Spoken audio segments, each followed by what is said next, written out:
الحمد لله على كل حال وأعوذ بالله من حال أهل النار. جماعة السلام عليكم ورحمة الله وبركاته. bayan dubun gaisuwa da fatan alkhairi, ina so in yi amfani da wannan dama miƙa saƙon fatar alkhairi da kuma godiya mai ɗimbin yawa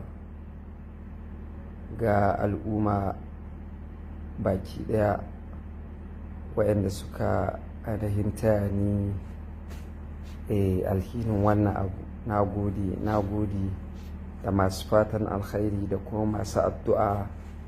Na gode kwarai da gaske. Allah ya saka da alheri, Allah kuma ba mu jajircewa ya tsaye da mu akan gaskiya duk zafinta duk kuma wahalarta. Ma'assalam.